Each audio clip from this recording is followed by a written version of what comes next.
Assalamualaikum warahmatullahi wabarakatuh. Bertemu lagi dalam mata pelajaran sejarah minat.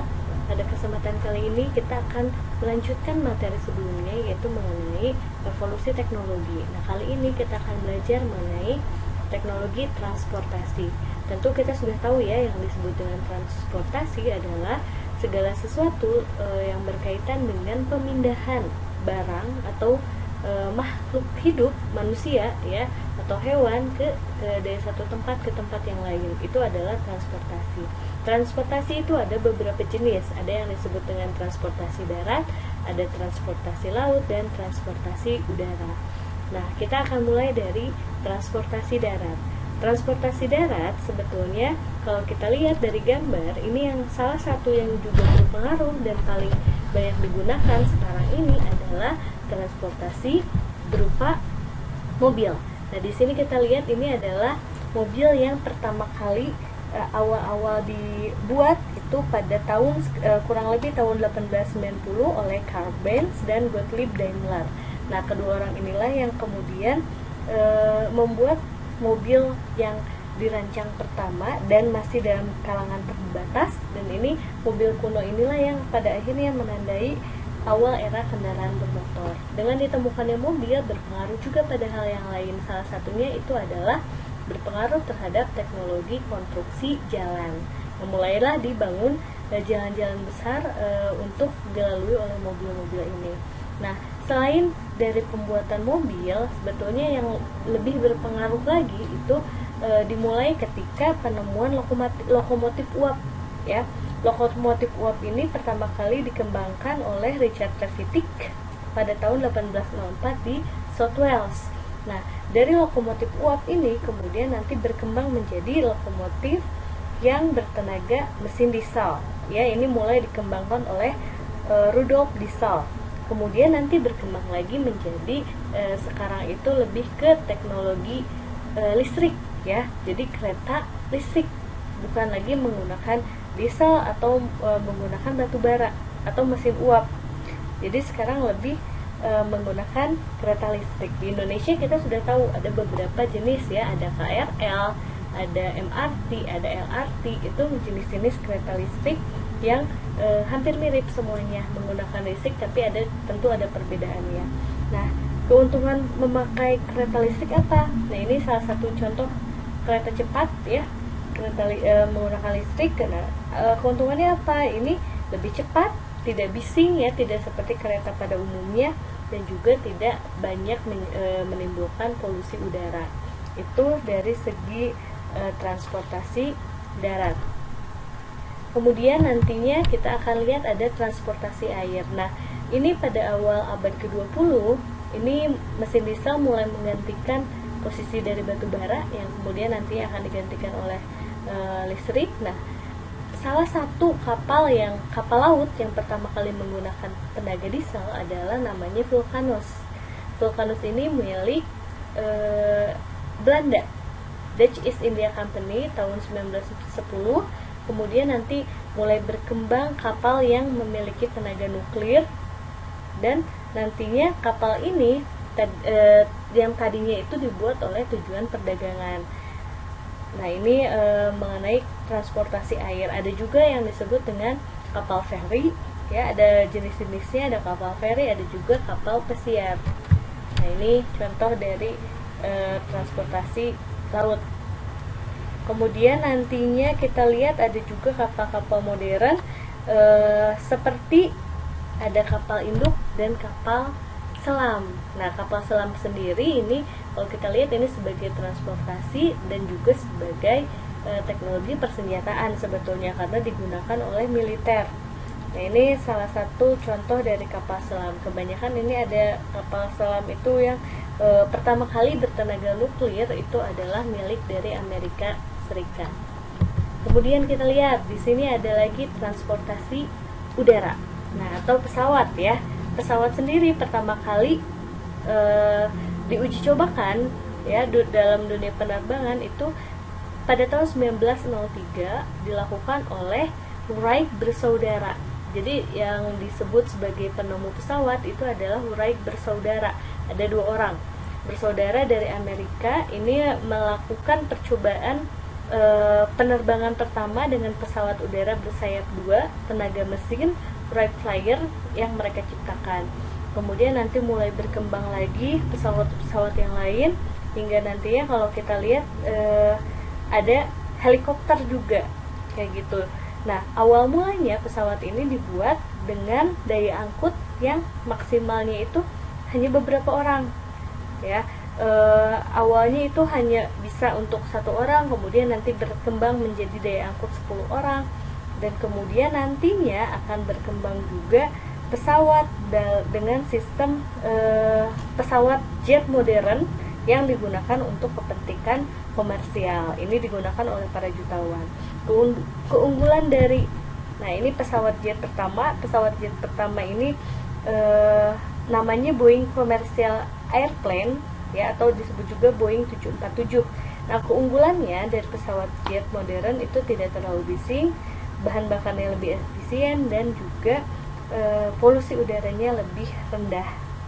Oke, ini pesawat Boeing 747 modern yang awal mula menjadi pesawat komersial pertama. Nah, nantinya berkembang lagi, muncullah nantinya pesawat-pesawat tempur, atau nanti ada juga yang disebut dengan drone, pesawat tanpa awak. Nah, pesawat ini dikendalikan melalui sistem autopilot, ya. Jadi sekarang sudah mulai dikenal dengan pesawat drone. Ada juga nantinya ada pesawat jet supersonik yang terbang lebih cepat daripada kecepatan suara, dan ini mengenai teknologi udara. Itu demikian mengenai teknologi transportasi. Selanjutnya kita akan melihat mengenai teknologi komunikasi dan informasi. Teknologi komunikasi ini diciptakan untuk menyampaikan pesan secara lebih cepat, jangkauannya lebih luas, dan juga bisa disimpan lebih lama. Nah, teknologi komunikasi yang paling awal berkembang itu adalah bahasa. Manusia berkomunikasi melalui bahasa. Kemudian nanti dari bahasa tersebut mulailah komunikasi dengan menggunakan gambar. Gambar ini lebih bisa disimpan daripada bahasa yang hanya dibicarakan. Dari gambar kemudian ditemukanlah huruf-huruf dan juga angka. Nah, yang akan kita bahas sekarang adalah teknologi komunikasi yang sifatnya sudah lebih modern. Yang pertama itu adalah kita akan bahas mengenai televisi. Televisi ini ditemukan di San Francisco tahun 1927 oleh pilot Tyler Farnsworth. Nah, ini penemuan televisi ini begitu berpengaruh, ya, karena ini mengubah yang tadinya hanya berupa suara, ya, kemudian ditampilkan dengan bentuk gambar-gambar. Kita bisa lihat ini ada perkembangan televisi dimulai dari tahun 1930-an, 40, 50 sampai tahun 2000-an, ya. Tahun sekarang itu kebanyakan yang digunakan adalah televisi layar datar atau LCD. Kemudian kita lihat yang kedua adalah transistor. Transistor ini merupakan teknologi yang sangat penting dan melahirkan era digital. Di setiap alat-alat digital kita, gadget kita itu ada yang disebut dengan transistor. Transistor ini mulai dikembangkan di tahun 1947, menggantikan tadinya seperti televisi ada tabung-tabung vakum yang besar, panas, ya, dan ini menjadi generasi awal semikonduktor. Nah, ini ditanamkan di dalam gadget kita, ya. Sekarang di mana-mana pasti ada chip silikon yang tertanam pada alat-alat yang kita gunakan. Kemudian ini ada teknologi nirkabel. Ini sebelum televisi, ya. Teknologi nirkabel ini digunakan ketika awalnya Guglielmo Marconi mentransmisikan sinyal kode Morse melintasi Atlantik. Jadi ini tuh bisa menyampaikan pesan tapi tanpa adanya kabel-kabel. Beda dengan telepon, ya. Kalau telepon itu harus ada kabel. Kemudian nanti ini mulai berkembang dengan adanya teknologi nirkabel ini. Kita bisa menelpon, kita bisa menyampaikan informasi tanpa menggunakan kabel lagi. Nah, ini ketika bekerjanya, cara kerjanya itu ketika gelombang elektromagnetik disiarkan dari satu stasiun ke stasiun yang lain, stasiun penerima yang lain. Kemudian nanti berkembang juga yang namanya satelit. Satelit komunikasi ini berguna untuk menyiarkan siaran radio ataupun televisi dalam skala global. Kemudian kita lihat selanjutnya itu ada komputer. Ya, ini komputer itu awalnya digunakan untuk kepentingan perang. Jadi kalau sekarang kita lihat komputer dalam bentuk yang kecil, dulu itu komputer dalam bentuk yang sangat besar ya, seperti dalam gambar ini. Ini pertama kali digunakan untuk kepentingan sebagai alat hitung. Jadi komputer zaman dulu awal dibuat itu fungsinya seperti kalkulator untuk alat hitung.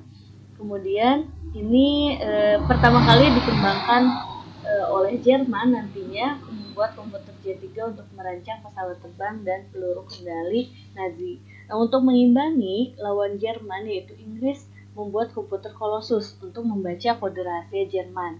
Nah, nanti dikembangkan lagi komputer oleh Amerika, ada Mark I, dikembangkan menjadi ENIAC, kemudian EDVAC, dan akhirnya komputer ini bisa menyimpan memori. Ya, menyimpan memori awalnya itu kalau zaman dulu itu ada yang disebut dengan disket. Kemudian nanti makin kesini semakin canggih, ada USB, ada bentuknya memory card dan lain sebagainya. Nah, ini berkembanglah komputer-komputer non militer seperti sekarang. Nah, kemudian setelah ada komputer memicu adanya perkembangan lanjutan, yaitu adanya internet. Ya, pemicu dari revolusi teknologi global. Internet ini menjadi sangat penting karena dengan adanya internet itu informasi menjadi lebih cepat ya, dan ini memicu juga era globalisasi. Nah, ini dimulai pada tahun 1969 oleh Departemen Pertahanan Amerika. Jadi pertama dibuat oleh Amerika. Awalnya tahun 1970 itu yang berhasil dihubungkan dengan internet itu hanya 10 komputer yang dapat saling berkomunikasi. Kemudian di tahun 72 diciptakanlah email, electronic mail, bisa berkirim surat melalui internet, dan tahun 1990 itu diciptakan sebuah program editor dan browser, program pencarian yang disebut dengan www atau World Wide Web. Jadi kalau kita mau mencari sesuatu di Google misalnya, itu pasti depannya www sebagai awalnya. Nah, 94 mulai ada online shopping, didirikan juga Yahoo sebagai platform untuk pengiriman email dan juga pesan lainnya. Nah, selanjutnya ini ada dampak-dampak dari teknologi yang sudah dijelaskan dari awal ya, baik itu teknologi transportasi, teknologi komunikasi, teknologi ruang angkasa, dan lain sebagainya.